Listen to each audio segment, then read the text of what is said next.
Atau ada pertanyaan? Hana, gimana tuh? Kali ini mau langsung ke pertanyaannya aja.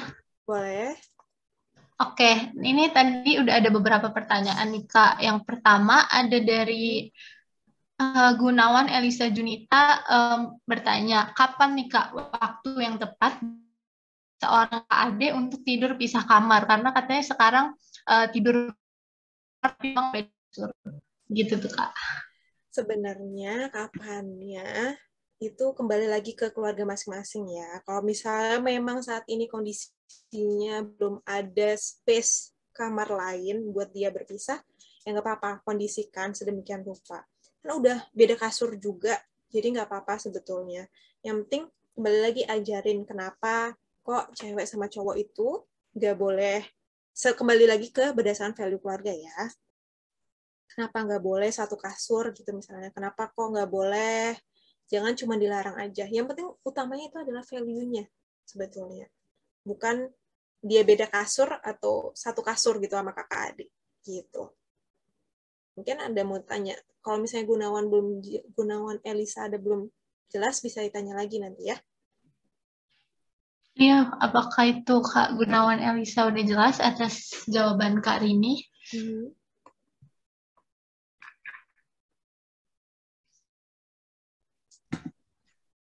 Cukup jelas Kak katanya, terima kasih. Oke, Ini mau langsung ke pertanyaan selanjutnya. boleh.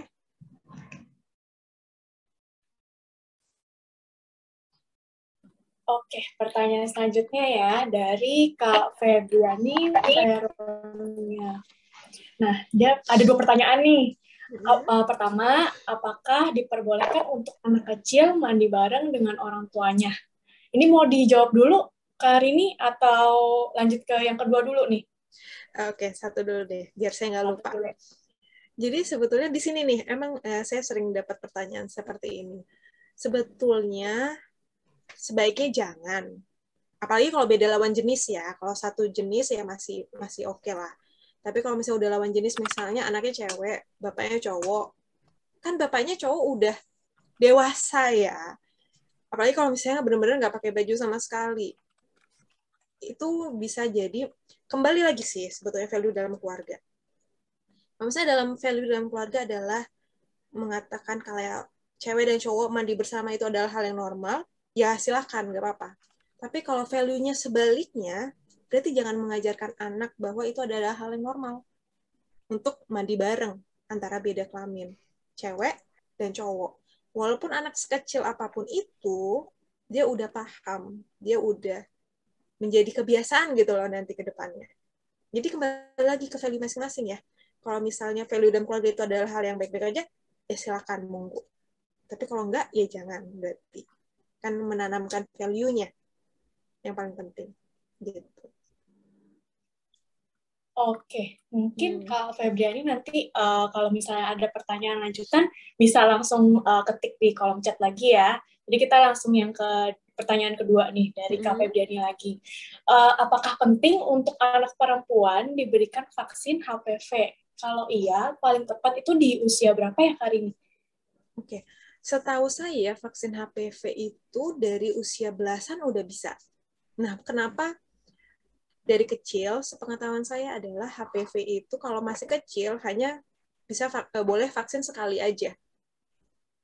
Tapi kalau udah dewasa, usia, saya lupa ya pastinya usia berapa, tapi kalau udah dewasa yang kayak usia remaja ke atas, itu mesti vaksinnya 2 kali. Jadi untuk menghemat biaya, Bun. Jadi kalau misalnya dari kecil mau vaksin HPV sekali, nggak apa-apa. Dan kalau perlu apa enggak, itu kan kembali lagi ya, vaksin itu adalah untuk mencegah. Kita nggak bisa tahu, kita nggak bisa kontrol si anak ini apakah dia akan melakukan hubungan seksual atau enggak nantinya. Jadi untuk mencegah aja sih sebetulnya. Karena kita nggak akan bisa kontrol dia pergaulannya kayak gimana ke depannya. Jadi kalau ditanya perlu apa enggak, penting atau enggak, sebenarnya perlu. Tapi kembali lagi ke keluarga juga gimana. Karena kita walaupun sekuat apapun kita nanamin value, tapi ternyata ke depannya ada yang miss, kita nggak akan bisa kontrol itu. Jadi akan lebih baik kalau kita mencegah duluan. Gitu. Bedanya dewasa sama kecil HPV adalah itu tadi, sekali dan 2 kali. Lebih hemat biaya aja juga sih ya. Gitu kalau HPV.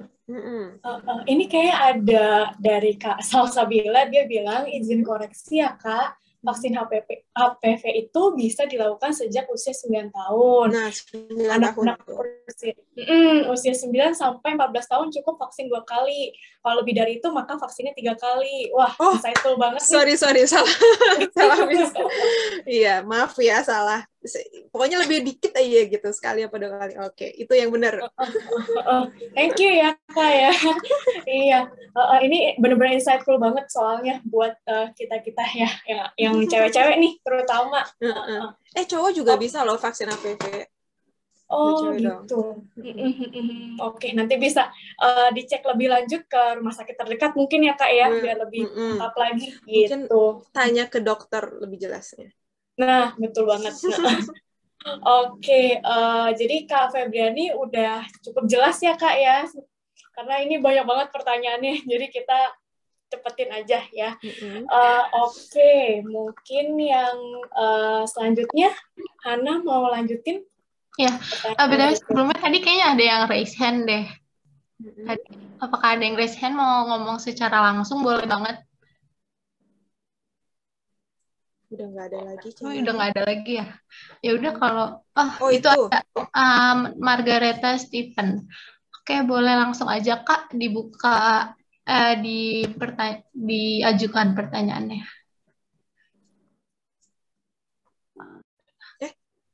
Kok mute? Maaf.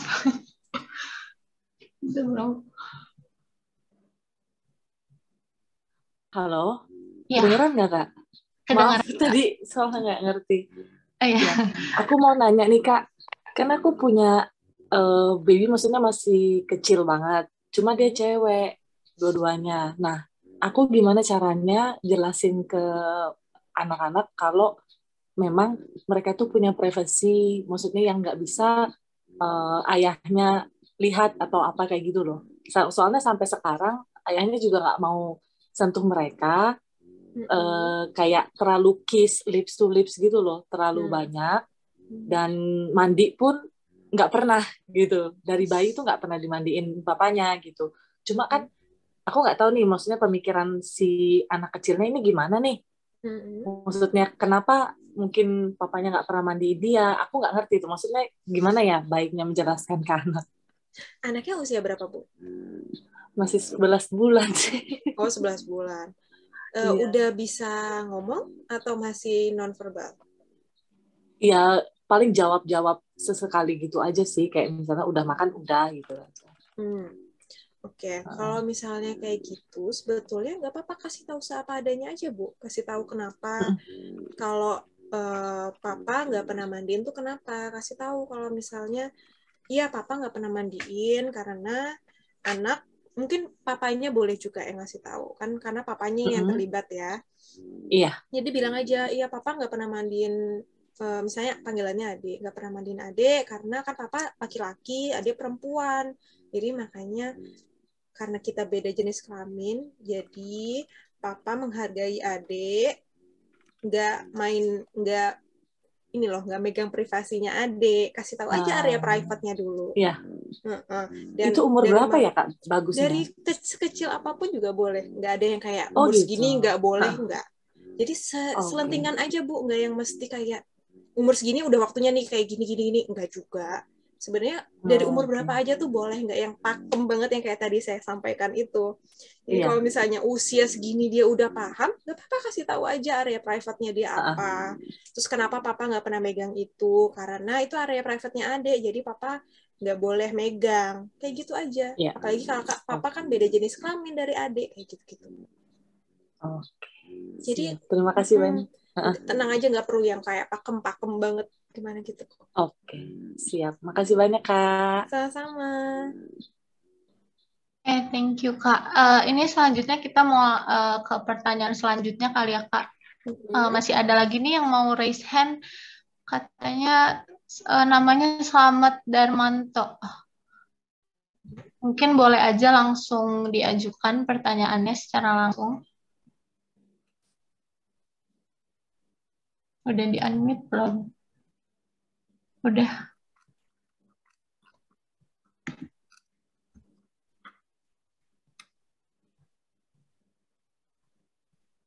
Kak Selamat, apakah udah bisa unmic?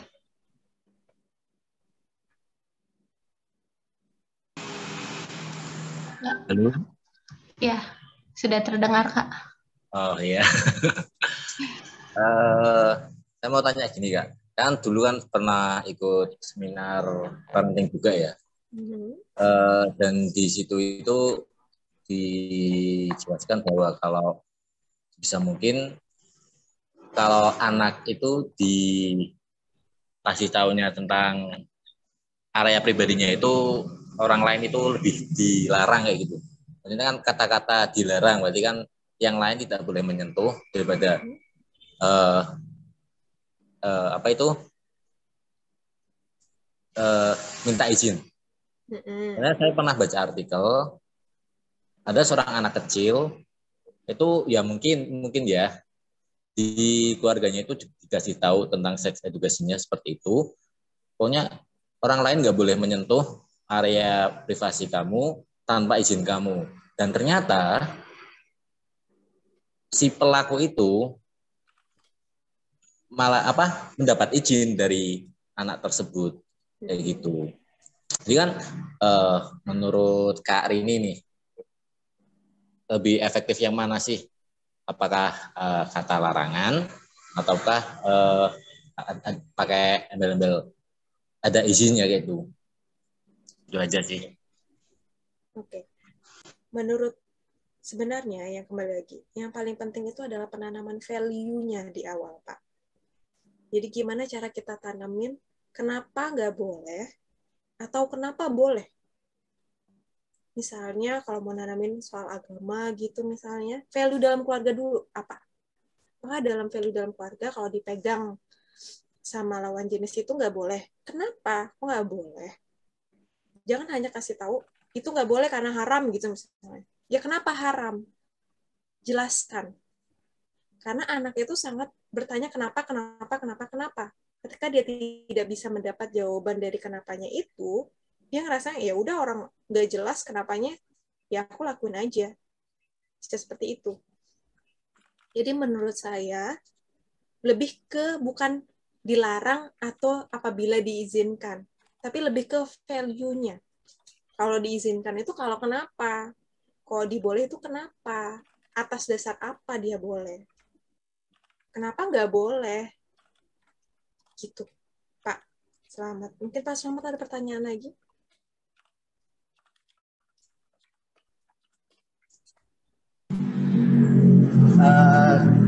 Pernah ada yang cerita ke aku kayak gini, Mbak. Sebenarnya Mbak nggak apa-apa ya? Ya nggak apa-apa. Nah, pernah ada yang ya curhat aja lah ya. Itu diri keluarganya itu seks edukasinya itu udah bagus. Yaitu berarti usia apa ya? Usia SMA lah, SMA kelas 1. Nah, jadi dia itu melakukan hubungan sama pacarnya. Nggak tahu sih ya, mungkin karena itu masih masa-masa pubertas ya. Jadi dia itu melakukan kayak gitu, padahal dia udah dikasih tahu sama orang tuanya di rumahnya itu. Dia cerita sama aku rumahnya itu keluarga harmonis kayak gitu. Dulunya itu dia sering curhat sama orang tuanya. Nah setelah dia melakukan itu sama pacarnya dan pacarnya itu pindah keluar kota, jadi dia itu jadi kurang terbuka itu sama keluarganya. Jadi dia itu sempat tanya ke aku, gimana sih biar dia itu bisa terbuka lagi sama orang tuanya, sementara dia sudah melakukan perbuatan yang dianggap orang tuanya itu perbuatan tercela kayak gitu. Menurut kakak gimana, Kak? Oke. Sebelumnya gini, Pak. Kan ini berarti bukan keluarga Bapak ya? Ini berarti katanya, ya Pak ya? Cuma kata orang cerita. Yang cerita ke aku. Oke.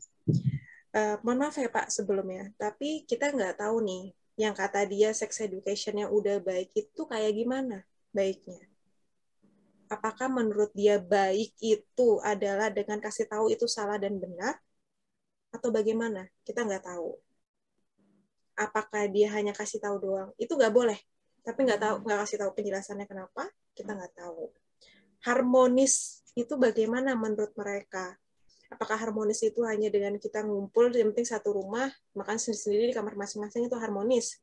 Atau harmonis itu makan bareng-bareng, nggak ngomong apa-apa, itu harmonis? Atau dia ngobrol bareng, ngobrol selalu dengan maksudnya dengan satu sama lain, itu dengan kedekatan emosional yang baik, itu harmonis menurut dia? Atau bagaimana? Jadi kita nggak pernah tahu nih sebetulnya dia itu harmonis menurut dia kayak gimana, memberikan sex education yang baik itu bagaimana. Itu ya, Pak. Nah, terus kalau Bapak kembali lagi nanya, terus yang baik tuh kayak gimana? Yang baik itu adalah kasih tahu value-nya. Kenapa nggak boleh? Dan kembali lagi, kita memang nggak akan pernah bisa untuk ngontrol anak kita 24 jam. Kita hanya bisa mempersiapkan dia ketika dia melakukan itu, apa yang dia boleh dan nggak boleh. Kecil, dan contoh yang diberikan itu bagaimana dari kecil. Kita nggak tahu nih, ternyata dia bilang sex education-nya udah baik, tapi ternyata orang tuanya ngapain gitu. Kita nggak pernah tahu kan, Pak. Terus misalnya dia ngelihat ternyata sekitar dia ada melakukan hal seperti itu, dan nggak tahu kenapa, dan dia nganggap itu ketika dia misalnya ke keluarganya, dia nggak dekat gitu misalnya sama keluarganya, jadi dia nggak bisa nanya. Jadi yang dia tahu itu adalah hal yang normal di kalangan teman-temannya dia. Jadi dia melakukan itu. Jadi kembali lagi, gimana diizinkan tubuh. Saya tidak membahas soal agama, tapi itu tubuhnya. Asal dia mengizinkan, itu haknya dia untuk memberikan. Sama ya, kalau agama ya pasti salah. Tapi hanya value-nya itu yang perlu ditanam. Value agamanya itu, kalau misalnya memang ngerasa di keluarga agamanya itu nggak boleh gitu. Value agamanya itu yang perlu banget dipakemin dari kecil. Dan cara penyampaiannya bagaimana. Gitu, Pak. Tapi kalau misalnya memang udah terlanjur, dan emang kita nggak akan bisa kontrol anak kita kayak gimana, makanya kita ajarin sex education untuk dia bisa mencegahnya. Dan apa buruk-buruknya kalau itu terjadi. Gitu, Pak Slamet. Pak Slamet, ada pertanyaan lagi?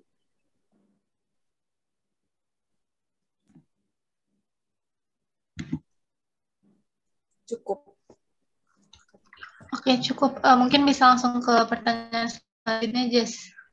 Oke, pertanyaan selanjutnya kita balik lagi ke kolom chat ya. Dari Kak Ahmadah. Gimana nih Kak cara memberitahu agar anak-anak ketika udah terlanjur terpengaruh dari luar lingkungan keluarganya, seperti contohnya misalnya mengetahui kata-kata jorok yang saat ini menjadi bahasa yang lumrah di lingkungan sekitar dia. Gimana tuh Kak Rini? Jadi gimana pertanyaan, bisa diulang lagi? Jadi intinya tuh kayak anaknya ini tuh terpengaruh sama teman-temannya buat ngomong apa ya, kata-kata kotor lah gitu. Jadi hal yang lumrah kata-kata kotor itu gitu. Oke, kata-kata kotor. Kembali, dengan gimana cara penyampaiannya gitu maksudnya ya? Biar nggak ngomong kayak gitu lagi gitu kah? Atau mungkin mau open mic yang bertanya? Mungkin seperti itu. Kak Ahmadah, apakah mau raise hand? Mungkin biar lebih jelas lagi. Mana nih Kak? Siapa? Ahmadah? Iya. Iya Kak.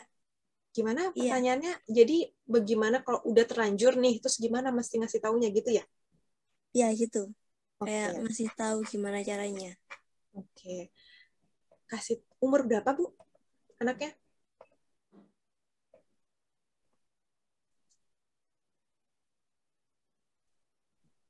Oke. Kalau gitu karena udah terlanjur unmute lagi, jadi dasarnya adalah kasih tahu aja kenapa nggak boleh. kenapa kata-kata itu kasar. Misalnya nih dia ngomong, apa bahasa kasar apa sih sekarang yang paling dengan remaja contohnya? Kayak pip gitu ya misalnya. Gak enak kayak ngomongnya. Gak enak ngomong. Oke, misalnya anggap pip gitu ya. Kasih tahu kenapa kok itu nggak boleh, kenapa itu bisa menyinggung perasaan orang gitu misalnya. Atau kasih tahu itu kasar, nggak sesuai dengan norma. Kalau ngomong kayak gitu ke orang yang lebih dewasa, nanti orang dewasa itu marah. Jadi anggaplah anak memang dia sudah bisa diajak komunikasi dengan baik gitu, Bu. Tapi makanya saya mau nanya nih, umur berapa anaknya ya, Bu ya? Bu Amada.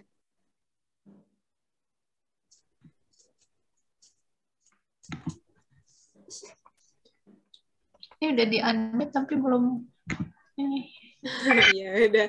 Jadi misalnya dia masih remaja gitu ya. Oh, tuh 12-15. Oke, 12-15 tahun. Berarti kan masih remaja ya. Nah, memang umur segini kan dia, kembali lagi yang tadi saya jelasin, dia kan lagi masa-masanya sama teman-temannya. Kayak temennya kita nggak, mana ya nggak sih? Apa anak kita aja kita nggak bisa kontrol. Atau saudara kita aja kita nggak bisa kontrol.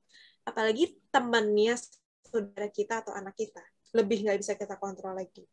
Jadi lebih ke kita kasih tahu bahasa itu namanya bahasa kasar. Kenapa nggak boleh sampai gitu?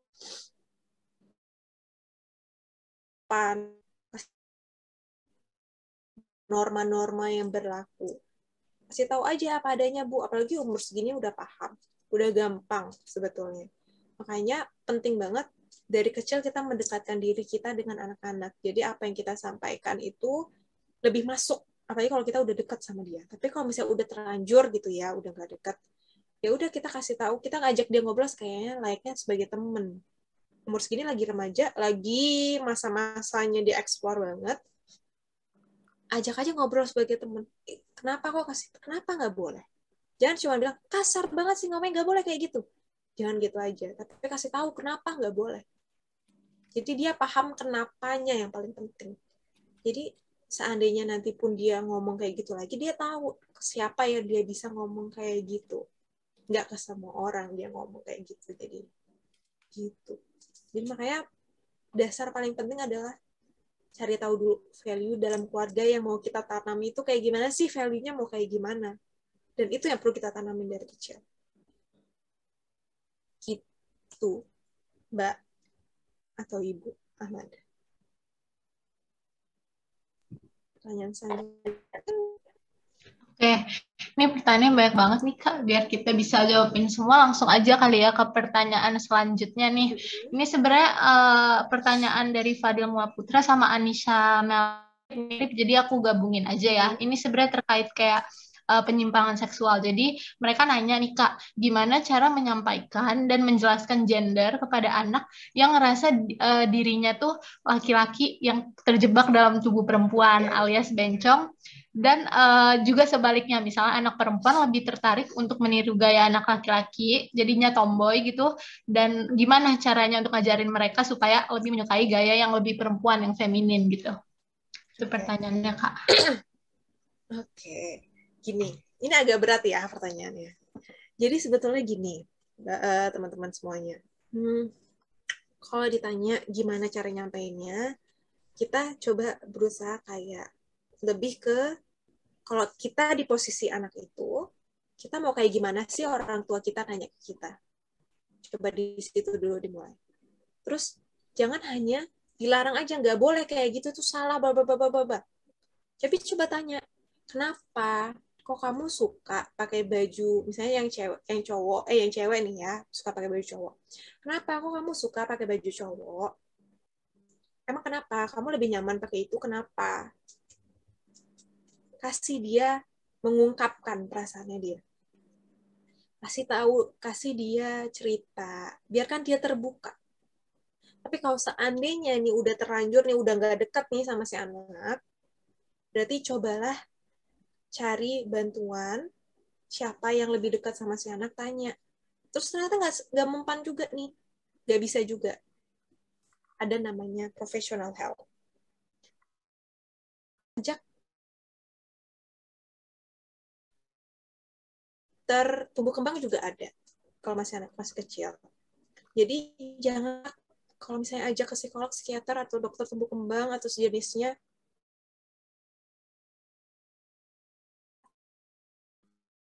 tahu karena kadang anak itu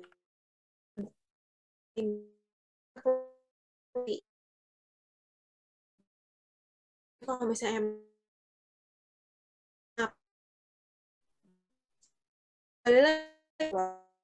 misalnya menurut keluarga berdasarkan value agama atau lain sebagainya, tapi kalau ternyata masih juga kayak gitu, coba dibawa yang lebih lagi, bukan hanya sekedar larangan aja. Mungkin ini kan masa remaja gitu tuh ini identitas banget. Mungkin ada yang selama ini yang dia merasa tuh dia nggak bisa ungkapin dan dia sulit untuk agak. Mungkin dia bisa lebih diungkapinnya ke orang yang di luar keluarganya dia bisa lebih terbuka. Jadi fokuslah kenapanya, bukan ke salah atau benarnya. Dan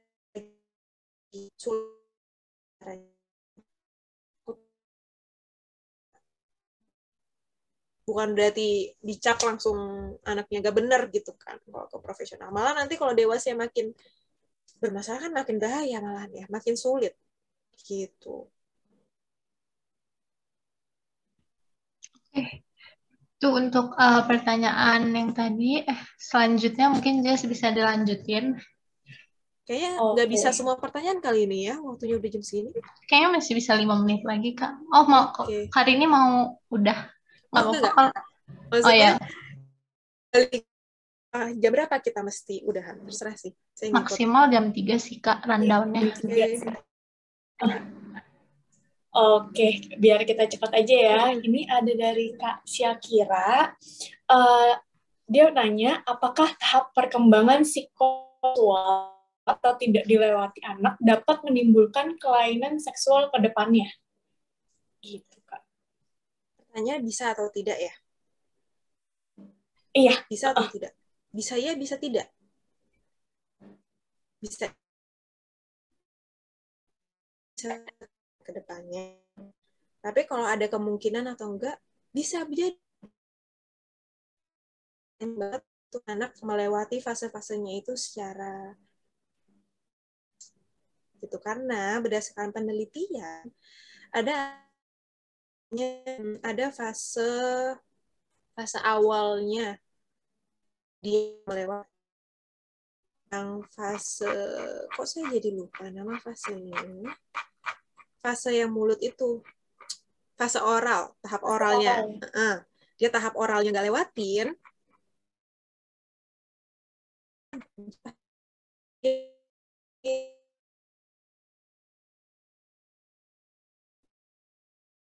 atau dia minum-minum, kemudian ada seperti itu. Penyimpangan seksual. Tapi bisa, kalau dibilang mungkin apa enggak, bisa atau enggak, bisa.